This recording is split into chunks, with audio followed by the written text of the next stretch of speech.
Ladies and gentlemen, we are live. Welcome to a very special Wednesday edition of Around the League with Nico. I'm your host, the Cosmic Night Fury, one of the heads here at Multiplex Entertainment, Nico Suave Regoli, and I'm here with a very, very special guest. She's one of my favorite people that I've met through this entire trivia community. I'm a cheerleader of hers, and she's a cheerleader of mine. She competed at the Collider Collision, which you saw this past Friday on the Collider Video YouTube channel. She is Jeannine The Machine. How are you this evening, my friend? I'm doing great. How are you? I'm good. I'm good. Tiny bit sleepy, but hey, I made sure I got a lot of sugar in me before this, so I should be good to go. Awesome. All right. So, to give some fans some context as to your story, let's start right at the beginning. How did you discover the movie Trivia Schmoedown? How did I get started? Well, how did you discover the actual show first? How did I discover it? Well, I was a Screen Junkies fan. So as soon as Dan got involved and he had his big match with Campy, I'd seen an episode here or there, but I really got into it once Dan went up against Campy. All the build up to the match was really cool. Felt really real, like their rivalry and all that was so much fun. And I'm already a huge fan of movie trivia. So, all right. Me, my introduction was ETC versus Mance and Alicia, but both that's going way back. Both were very entertaining matches. So, yes, definitely. Okay, so, next question is: how did the Schmoedown discover you? Well, as soon as I started getting into being more of a fan of it, I started doing fan art designs. Christian saw some of them. He liked them, wanted to use them in the t-shirt shop. So then from there, I joined one of the reaction leagues and he invited me to Collision after that. I had met some of them at LA Comic-Con actually, and I was kind of a little shy to say who I was. And then I posted pictures and I was like, oh, I went from making designs of these guys to meeting them. And then they were like, how come you didn't say that was you? So then from there, Christian invited me to come to Spectacular. And after that, he asked me if I was interested in competing. Now, exactly what month of 2017 did he ask you about officially signing a contract? It was just before Christmas. Okay, the reason why I asked that is because you were originally supposed to make your debut in one of the fan leagues, Jack of All Trivia, or as it was known at the Mo Bros Trivia shows. Like, I actually looked it up, and you were supposed to be in a movie division match with someone who I've never heard of. It could have also become a triple threat match with Taylor Robinson, who's and for some reason that match never happened. And this, you said you signed the contract right before Christmas. This was like, I think December 7th when this match was booked. So, yeah. What exactly happened? So he reached out to me, and then it wasn't until he asked me if I wanted to do it. I think end of November, like right after, a little bit after Spectacular had aired and everything, or after I had gone. So he asked me about it, asked me if I'd be interested, if I'd want to be heel, like all that stuff. And then I didn't really hear from him until just before Christmas. So it was in talks earlier, but it wasn't until just before Christmas when it was kind of an official thing. So you basically, because the talks were still in progress, you couldn't accept the match. Yes. So I had mentioned it and somebody told me, oh, Christian, if you're going to be in the league, he would prefer you not to do the reaction leagues and stuff like that. So it's like, okay. But I was really looking forward to it. But yeah. Well, if not for that, you and I would have never met, because I actually tried to recruit you to, I won't say I had, but I had like this free bird tag team that I was trying to get going, and I wanted to be a part of it. And yeah, well, like 4 days after I recruited you, the announcement is made official that you are now a member of the Schmoedown, and I'm like, yes, okay, we can still be friends. We can still cheer each other on. Exactly. And speaking of cheering you on, you've now had 3 matches against 4 people in the Schmoedown. You Yes. played Bonnie Somerville and Emma Fife in one-on-one matches, and your most recent match was at the Collision. You played Mark Andraco and your good friend Stacey Howard in a triple threat match. Yes.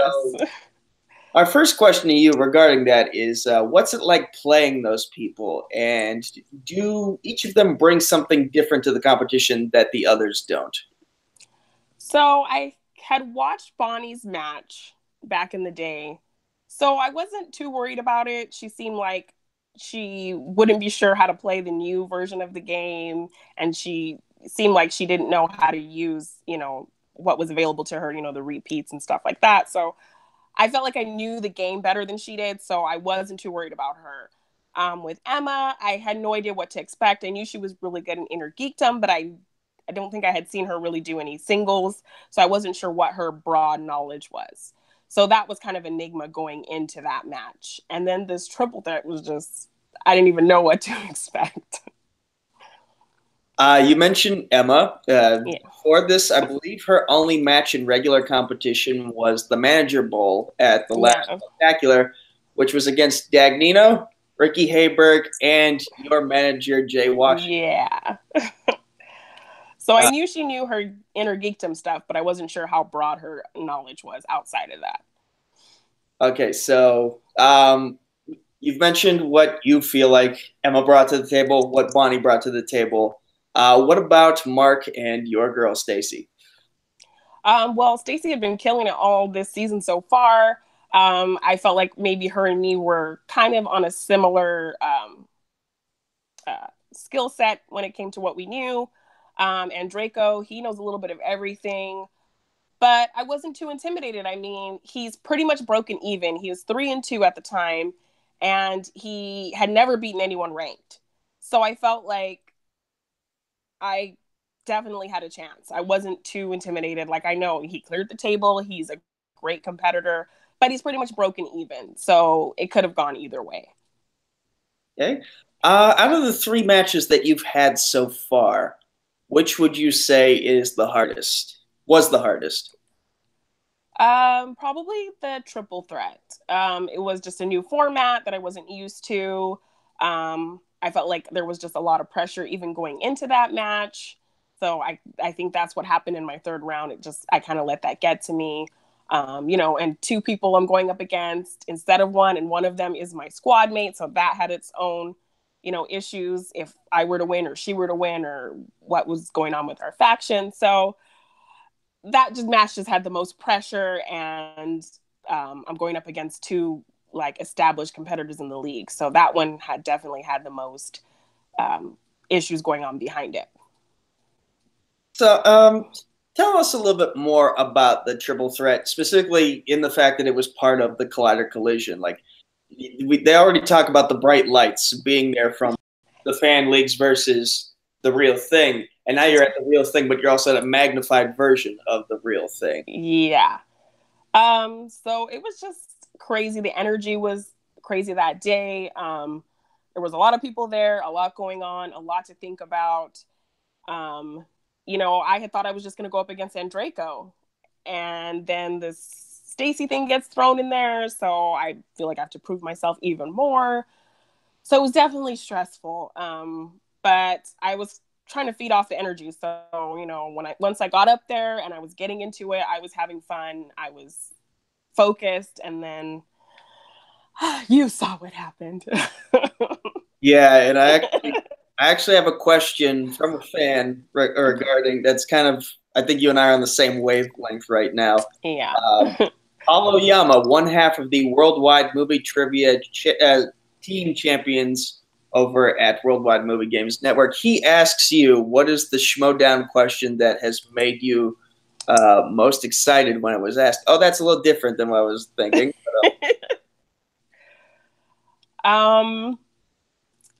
Definitely the clueless question. The one with when she's getting robbed, what designer did she say she's wearing? Because I feel like maybe not a lot of people knew that. People didn't expect me to know that. It was kind of, I feel like I've established myself as kind of the rom-coms person now. So that was kind of a deep cut question. It wasn't like a easy surface level question. So I was definitely excited that I felt like I knew something that maybe not a lot of people knew. And you and Stacy have also established yourself with a recent entrance as Yes, hardcore Clueless fans. definitely. Okay, speaking of questions, Okay. you and I have talked about this in private, but tell everyone at home what happened with that Batman Begins question. Okay. So, um, as soon I had just before the match, I had told Jay, "Oh yeah, I feel comfortable with comic book." So as soon as they said comic book movies, Jay like let out a yeah. So he was already like, "She's gonna get this." So then the question comes out, and I'm like, "Oh, it's." And then I just lose his name. It just leaves my brain, and I just am going through this whole chant in my head: "Taken, taken, taken." Walk Amongst the Tombstones, The Commuter, A Million Ways to Die in the West. All his movies are just running through my head. You know, he's married to Natasha Richardson. He's Vanessa Redgrave's son-in-law. Like, I knew who it was, but his name just left my brain. And oh yeah, so Liam Neeson will forever haunt me because I don't know what happened. I just went blank, and his name just left my brain. You and I have also mentioned that I was doing a reaction with a friend, and he said that he thought the way the question was worded Was weird. the answer could have been Ken Watanabe. Ken Watanabe. Yeah. No, that wasn't it. I knew it was Liam Neeson from the moment I heard it, but I just lost his name. It just left my mind. All right, let's change the subject here. More positive. What's it like being a member of the Viper Squad? And give us a little context as to how that relationship between you and Jay Washington and Stacey Howard, and now with Markia, how that all came to be. So even before I was in the Schmoedown, I was a huge fan of the Misfits and Jay managing them, and I loved how he was on the mic. And when I was asked what faction I would want to join, that was my first choice. I just love Jay on the mic. I love how he talks, how he acts. I love everything about that. We're just fun heels. Stacey's crazy, super sassy, like the name says. I love Marquis as a new addition. I definitely want her to kind of get more in the game and see what she can do.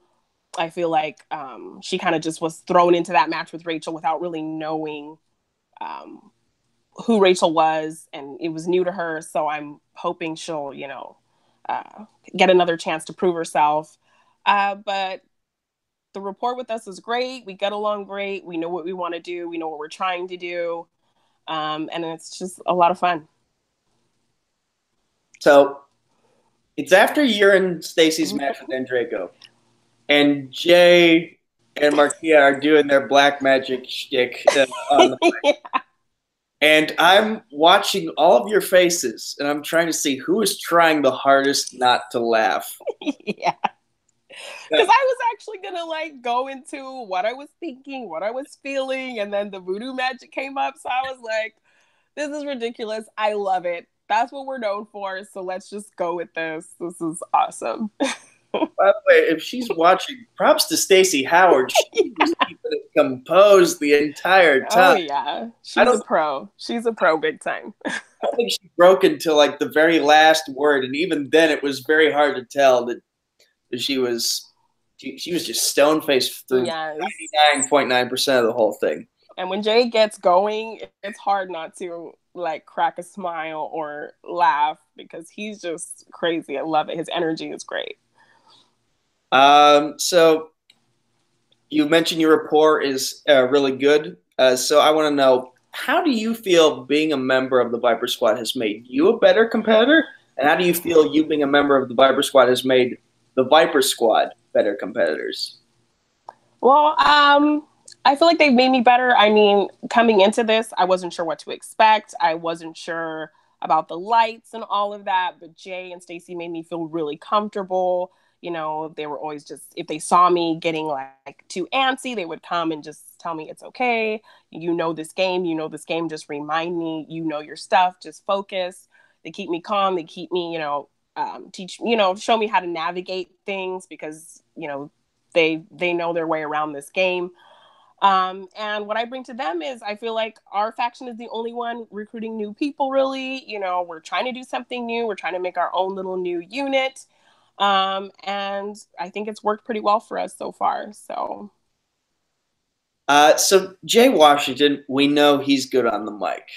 Yes. But knowing you, you are also good on the mic. You have a lot of swagger to you, but you let Jay speak for you from time to time on the Schmoedown. Mm-hmm. So I want to know what inspired you to start doing #Machine Moment Mondays. So, I saw this stuff about the 5 horsemen and oh my gosh, they're so amazing. And I'm like, yeah, they're made up of amazing people, but they haven't really done anything yet. They're just kind of a collective of old competitors that people like, but you haven't seen them perform as a unit yet. So I just wanted to give Jay a little bit of appreciation, that I just appreciate Jay for trying to do something different, trying to do something new, and he's not just Frankensteining together all these old competitors. He's actually trying to do something different. So I had just put a post because I was just having this feeling. I just wanted to give Jay a little bit of appreciation that day. And somebody just threw that hashtag on it. And I thought, this might be kind of interesting to do every week, keep me in touch with all the fans of the Schmoedown, and just put my thoughts out there about what I'm feeling in the league, let everybody get to know me a little bit more each week. So, yeah.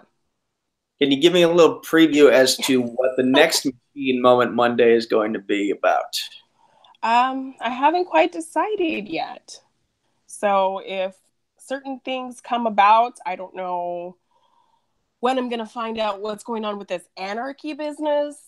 Maybe I'll talk a little bit more about that. But until then, I'm still trying to figure out what's going to be the topic. Well, we'll get to Anarchy in a little bit. But your match was not the only one at the Collider Collision. I kind of want to get your thoughts on some of the other matches that happened, if that's all right. Because I don't think I've heard a lot of your thoughts, with the exception of Drew Guy versus Dan Merle. Yes. So first, let's go to the Star Wars Championship match, the first of 3 titles to be vacated within this month. Yeah. It was Alex Damon, who I had the pleasure of having dinner with after you and I hung out at the Collider Live event last month. Nice. Yes, he is such a great conversation to have. He faced Bruce Green, or as I like to call him, Mark Andreyko with hair. He does look like Mark, huh? Seriously, look at Chris Clark's photo from that week when the collision was happening, and Andreyko. He does. Thing. It literally just looks like Bruce Green is Andreyko with a different hat. Yes. Okay, so that match happened. That's basically the best way I can describe it, is that match happened. Yes, that was really hard to watch. Oh gosh. I mean, I respect them for having to figure something out in a crunch. But yeah, that was just a hard match to watch. So I don't know if Bruce is gonna come back. I know he says he wants to. So I don't know if things will go differently. I don't know if there's anyone else who could really match Damon's skill set when it comes to Star Wars on that level to really give us a good meaty match. So I don't know. That was just really difficult. Is Jay looking to recruit any Star Wars players? Not at the moment. I think we're just gonna see what happens after this team tournament, and I still definitely want to keep plugging away at singles. So I think that's kind of our focus right now. Okay. Next match on the card, we had Andrew Guy with the upset of the century against the former GOAT, Dan Merle. Yes. I was so proud of that dude, because before I was in this league, my teams were the Misfits and Team Action. And they're such good dudes. Like, I was behind him all the way. Like, I don't even think he had any confidence in himself, but I totally believed he could do it. I was so proud of him. He played the game of his life. That was just amazing to see. And poor Dan, like, I felt bad for him. I mean, I guess he did have a little bit of ring rust. The game's a little bit different from when he left. But it was just an amazing moment. Now that you mentioned it, I just remembered the game was different from when he left, and it was literally different on that day compared to the last time you had competed. Yeah. They changed the rules with repeats regarding multiple choice. Mm-hmm. Now, did that throw you off a little bit? Did they let you know in advance that they were doing that, or? No, just right before the match. So. Okay, everyone had the same amount of prep time regarding those rules. Yes. All right.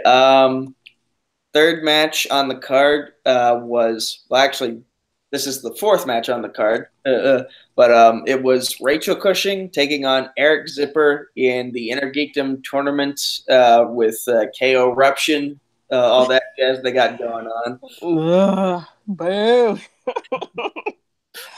I loved Rachel's entrance. That was awesome. I mean, yes, our rivalry, but I'm so all for girls in the Schmoedown. And I guess I have to maybe thank Mike a little bit, because if it wasn't for him, we wouldn't have had 3 ladies in the collision. So I just feel like it's kind of a no-brainer. Rachel's just gonna win no matter what. Like, she's a beast. So thank you, Captain Whitebread. Yeah, whatever. Don't tell him I said that. This is live. He could probably see this for himself. No, he's too busy at Comic-Con. He's not going to see this. Oh, yeah. Okay, let's get to the main event. We have Above the Line taking on the Patriots in an Iron Man match, the first team Iron Man match that we've had for the team titles. Rules were slightly different from the Star Wars Iron Man match in that each team had 20 seconds for each question as opposed to 50. That I just found interesting. And also, both teams only had one whiteboard, so that was very interesting. So your thoughts on the match, and then we can go into all the fallout from what happened after the collision. Yeah. So I liked the format. It was just a lot of questions, and for these players, I think that was perfect for them because they're all about knowledge. They're not super showy with the entrance and all that kind of stuff. They're usually just kind of trivia based, so that was really great to see them just kind of go back and forth. You know, I'm all about a heel team, but I've never been a fan of the Patriots. They're just like not my kind of heels. You know, they're a little too much. So I was definitely for Above the Line. So that was great to see them come away with that win. And then we had a whole lot happen after that. And let's start off with the demise of the Lions Den. Yeah, that was pretty crazy. I guess I could see it coming. I mean, after they lost their belts, you could kind of see things were going down from there. Tom wasn't really doing anything. So, I mean, I didn't expect them to last much longer after that. So, I don't know. I mean, they were a top team. I mean, they held the belts for a year. You can't deny what they've done. But after they lost the belts, they just kind of, you could tell they were going down. But out of this cluster fire, we have had the emergence of the Knights of Ken and the reforming of the original box office breakdown. So what are your thoughts on where that team and this new faction go from here now that they've gone this way? I don't know. It's kind of up in the air. Lions Den was a huge thing, so I don't know if that fallout is gonna affect them, if it's gonna be in their heads.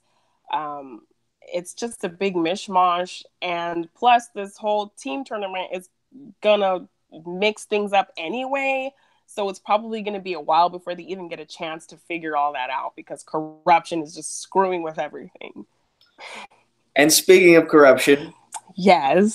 Before we get to the Anarchy tournament, I want to mention Kalinowski. He was handing out envelopes left and right. One of them was to your manager. What?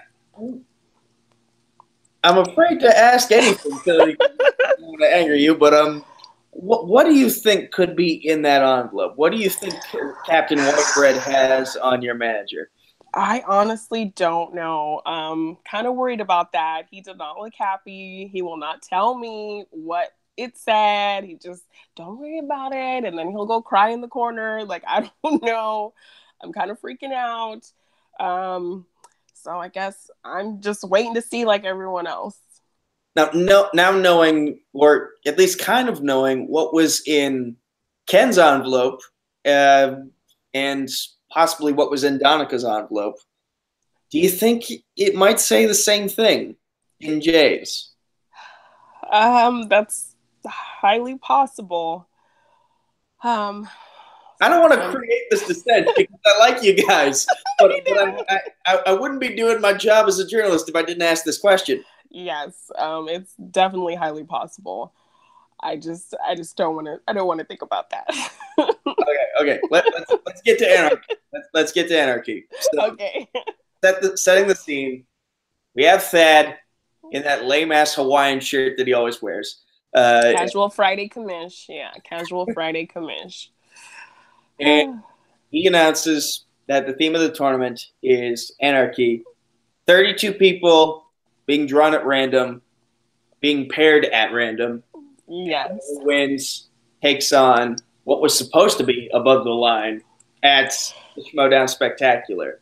Yes. And then everyone beats up Thad, and then the credits go, and then it goes over. Yeah. So my first question to you is, you already mentioned this kind of on the last Machine Moment Monday, but who would you like to be paired up with? And have there been any additions or retractions to the list since that last Machine Moment Monday? No, I'm sticking with my choices. Definitely Bibiani would be my first choice. He's awesome. He could fill all my gaps, I feel like, with classics and older films. I could fill his vapid movie gaps of cheesy teen movies and comedies and rom-coms and stuff like that. But he's still pretty broad. So I would love to be on a team with him. And he's just an awesome person anyway. So definitely would love to be on a team with Bibbs. And Drew, I feel like, our heel personalities, that energy would be awesome. I think we'd give everybody a good show, if nothing else. And I feel like our skill sets are pretty similar, which might be a downfall, but I think it would just be really fun. And maybe Stacy or Brienne if she got into it. Like I said, I was a huge fan of the Misfits, and I feel like our chemistry would be really great. Our skill sets would fit really well together. And like I said, it would be a lot of fun. I feel I should mention that last night, Jack of All Trivia did an interview with Bibiani, and he said he would like the opportunity to team with you. Really?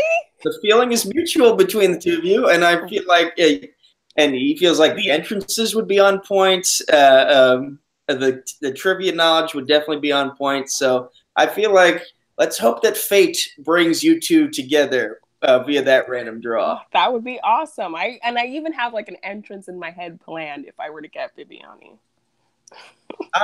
Taking yourself out of the drawing. Okay. What are some team combinations that you would like to see out of Anarchy? I definitely think Roka and Drew would be hilarious and a little bit scary. Maybe Emma and Jay, just for my own personal amusement. Since we're trying to squash our rivalry with the Fife Club, maybe bring us together a little bit. And let's see, maybe Brienne and Mike. I mean, things ended weird with them. but I kind of want to see, like, because that's what I was hoping for when, she left and she did her thing and it was terrible, but I at least thought we were going to see them be a team, and we never even got that. So those are probably my top three. So I've heard Emma and Jay and Roka and Drew mentioned a lot, and I keep going with more of like the most random choices. Yeah. Because I'm just like, what's the one pairing that nobody would expect? And I keep going with John Roka and Elliot Dewberry. Oh my gosh, I love that. And the moment I told someone this idea, they were like, "Oh my God, Roka's liver won't be able to handle that pairing." Yeah. I really like that. That would be hilarious. Polar opposites. Also, should Bibbs not get paired up with you, I've also thought that he and Vanessa Fitzsimmons from Late to the Party would be pairing. I like that. I've also paired up Andraco with Whitney Seibel because the Tumblr gods must have it. Yes. And I feel like there might be one disbanded team from the past that might be reunited. And I feel like that team might be the Wolves of Steel. Oh, okay. Yeah, they had a pretty good run, so that would be really cool. Yeah, you mentioned Brienne. Mm-hmm. I've been discussing it with a few friends of ours, and I feel like there's not a total consensus, but we all have a mutual idea that Brienne might be the mastermind behind Kalinowski and this whole corruption angle. Do you think that's a possibility? That's definitely a possibility. I mean, she holds a lot of cards right now, and she's doing a lot of stuff behind the scenes, so it's definitely possible that this whole breakup is a farce just to screw with all of us, and they're really a team behind the scenes messing with everything. And she still has, her number one contender shot that she's just, I don't know what she's doing with it. She's just dangling it in front of everybody's face. So it's highly possible. I could see it. Now, whether she is the mastermind or not, what do you think the leaders of corruption have on Thad Williams? I don't know. Maybe that all his Hawaiian shirts fell off the back of a stolen truck? I don't know. Because I don't know. I've had it down to two possibilities. One of those contracts that he filled out and signed is fraudulent. Possibly. And or two, like former press secretary Sean Spicer, he used to be the Easter Bunny No, seriously, this is true. The former press secretary used to be the White House Easter Bunny. What? This is the truth. This is the truth. And so, like, I'm just imagining Thad Williams in an Easter Bunny costume filling out, like, fraudulent contracts. Oh, my gosh. I could totally see that. All right. Joking aside, let's get back to your career in the Schmoedown. Before the collision, you were one of the top contenders for Rookie of the Year, and I feel like you still are. Like, Ethan Irwin has arguably taken the lead in that race, but I feel like with everything that's happened with Anarchy and corruption and Samm Levine vacating both the singles and teams title. Crazy. Give us your thoughts on that, because I forgot to bring that up. I just think we shouldn't have any more actors named Sam the Schmoedown. They just charm us and kill the game and then just leave us. You're not wrong. That seems to be their MO. Yeah. No more actors named Sam. New rule in the Schmoedown. They win everything and then they just leave. Okay, so... But now the door is kind of wide open for both the singles and teams division. Yeah. Your boy Bibiani will now face either Ethan Irwin or Mark Andraco for the singles title, or at least that seems to be the likely scenario. And the way I'd see it, Shire Wolves, World's Finest, even though that's a Patreon match, I feel like the winner of that match would probably be crowned the champion, unless they want to hold off until like after the Anarchy tournament for a #1 contender, and then we see where things go from there. Yeah, I think that might be what they want to do, but we'll see. But as for you, who do you want to face next in singles? That's a good question. You know, Mike is always at the top of my list. You know, my history with him is well documented. I want to end all this corruption nonsense and squash it once and for all. But I don't know. I feel like the world is my oyster right now. I would be open to taking on anybody. So I still have singles belts in my mind. So I don't know. Just throw out a name. Give Thad and Kalinowski and Christian an idea of who you want to face next. Maybe Snyder. Definitely. Yeah. Interesting. I like the sound of that. Yeah. And teams, we've already discussed who you want to be paired up with and who you'd like to see also get paired up. So no need going through that question again. So getting to your other career, you mentioned at the beginning that you're well known for your graphic design, for your t-shirts, for your cosplay. So first, let's go down that rabbit hole. Well, what got you interested in graphic design? I was always into art. I had been going to school for a while, but I didn't really know what I wanted to do. And then I found some graphics classes, and I really got into it. I really enjoyed it. I found myself getting pretty good at it. So then that's what I just kind of went after. It took me a while to finish. I finally got my BA in graphic design. And then when I started getting into more of being a fan of Screen Junkies, I started doing a bunch of fan art for them. And that's kind of how I got into this whole community, and just making fan art and having these people see it and appreciate it. And that's kind of how that all came about.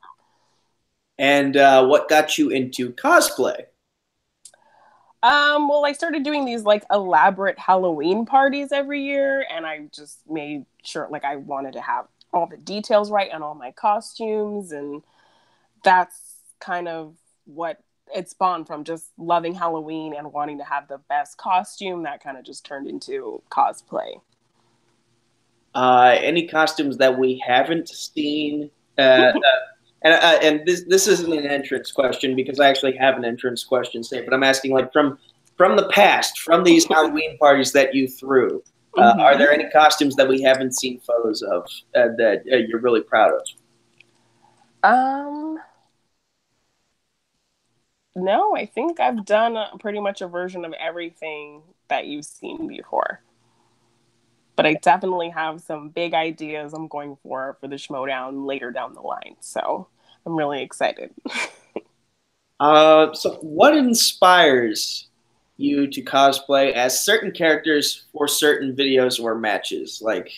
What's the inspiration for video A versus video B?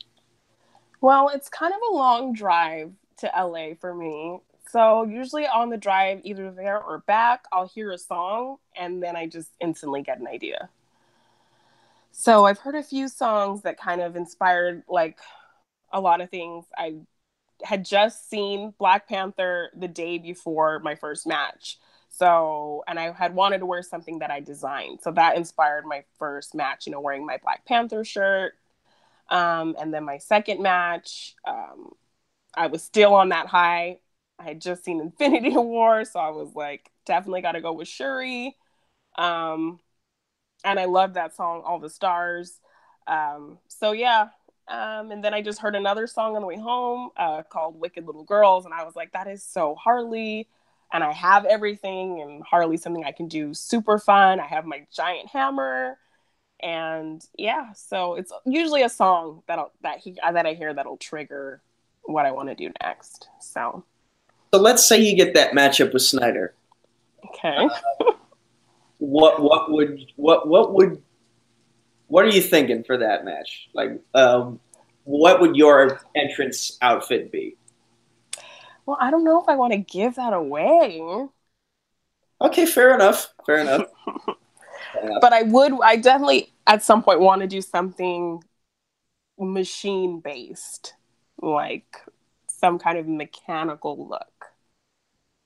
As cool as that sounds, I have a fear of cyborgs, so I might not handle that well. I'll do it with some finesse, I think. Okay, okay. And I just finished Luke Cage, so Misty Knight is in my brain too. So if I can just find a bionic arm, then I'm set. I like Misty Knight. She's got sass. Yes, definitely. So this question is kind of a joint question between myself and again Paulo Yama. Okay. I ask, what entrances are you looking to do in the future? He asks, what is an entrance you'd love to do for the Schmoedown but is out of your price range? So this is a good time for you to make your Patreon. Yeah, well, after I watched Luke Cage, I was like so set I want to do something Misty Knight. Oh my gosh. So I went and I looked on Etsy to see if people make like custom arms, and I found one and it's like almost $200.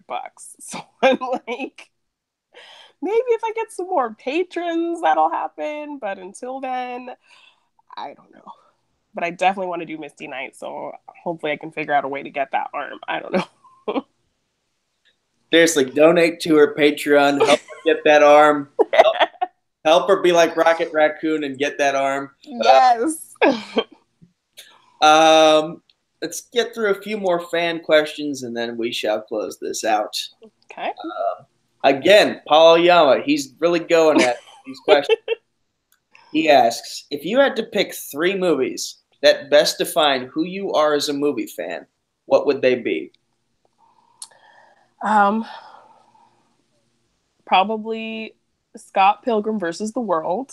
Ooh, nice choice. That encompasses everything I love: video games, music, movies, comic books, action, silliness, all of that. The Cutting Edge. It's a 90s cheesy romantic comedy. Just encompasses everything I love about my youth, everything I love about rom-coms, my favorite movie of all time. So definitely The Cutting Edge, and probably Shaun of the Dead. It's just so smart. Like I love the writing. I love everything about that movie. It's just so smart and thoughtful, and it's just encompasses the movies that I like to see, and it's still really funny. Yeah. Will you be mad at me if I say that I haven't seen Shaun of the Dead? What? I don't watch Nico, shame. I don't Ringing the bell at you, shame. I don't watch a lot of zombie films. I'm sorry, but this one is really funny. It's not really scary. It's great. You have to watch it. I know. It's I haven't gotten to it. I just haven't gotten to it. I saw I think the latter half of it on Comedy Central on a holiday. No, for shame, Nico, for shame. Okay. Now we have a couple questions from Brooklyn Vale, the head of Jukebox Trivia. And he asks, this is a regular question of his that he asks every single episode. What is your favorite sandwich? What? He's a chef, so he asks this question a lot. Okay. I probably have to go with a hot pastrami. Oh, yeah. And since he's also the host of Jukebox Trivia, he asks, do you listen to any music to get you hyped before your matches? You mentioned that music helps inspire your entrances, but... Yes. I listen to a little bit of everything. I really love 80s music. Paramore is one of my favorite bands. Some Daft Punk, Childish Gambino. I listen to a little bit of everything. Foo Fighters, my hero. That gets me pumped all the time. Yeah.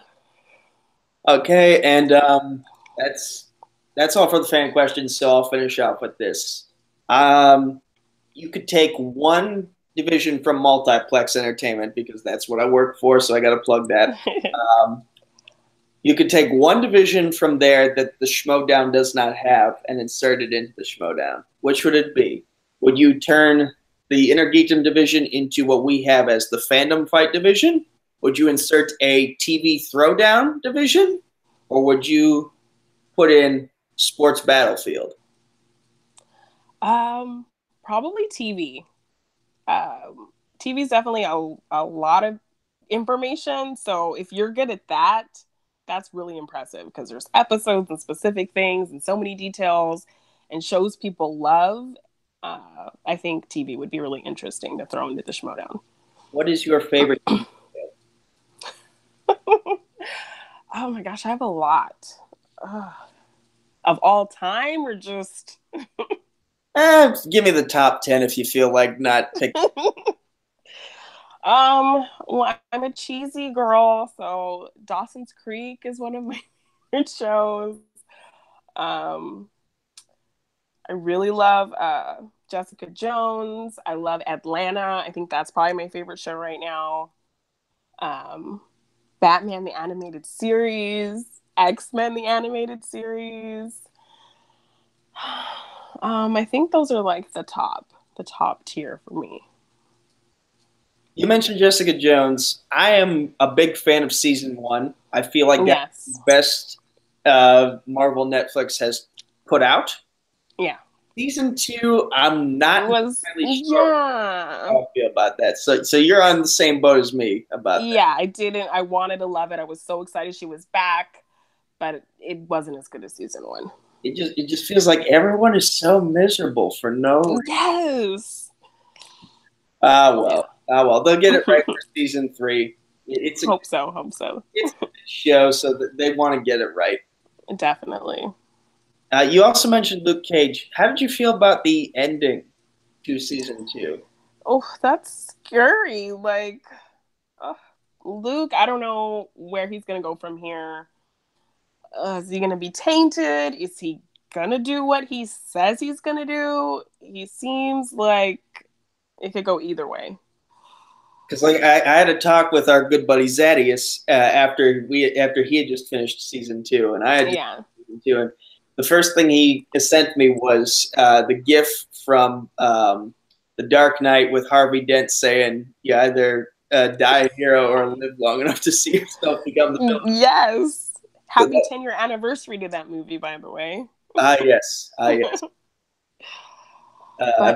Yeah, I was feeling those vibes, definitely. So we'll see what happens. I hope he stays good. All right. This was fun, but it's definitely getting late for me, so I'm going to get ready for bed. So, Jeannine the Machine, I love you. The links to all your stuff is already in the description below, but just for the sake of it, where can the good people of the internet find you? I'm on Twitter as Jeannine The Bean. It's also my Instagram. On Facebook as Jeannine LC. I have a tea shop on TeePublic under letter G, number 9, design. And that's me. I forgot your Instagram. I'll get right on that. But okay. Where do all these little nicknames like LC, the B, where do all they come from? LC are my 2 middle initials. I have 2 middle names. They're Letitia and Celine, so it's just LC. Ever since elementary school, some jerky kid just started calling me Jeannine the Bean because it rhymed, and then everyone just started calling me Bean or Jeannine the Bean. So it just stuck. It's adorable. And you can find me on Facebook, Twitter, YouTube at Nico Suave Regoli. That's NicoSuaveRegoli. And you can find me here at Multiplex Entertainment. That's the name for the Facebook group and the YouTube channel. It's at Multiplex YT for Twitter, at Multiplex Entertainment Network for Instagram. We also have a TeePublic. New designs are coming out for that very soon. So stay tuned, because a lot of great things happening over here at Multiplex and at the Schmoedown with Jeannine the Machine kicking some ass in the future. I know you'll come back strong from that defeat because I know you are a Viper. You live up to the name. Oh, yeah. And we don't blow smoke. We spit fire. And as Christian Harloff likes to say, we will see you soon. He does say that, right? Or am I thinking of someone else? Yes. I think you got it. Right. We'll see you soon. All right.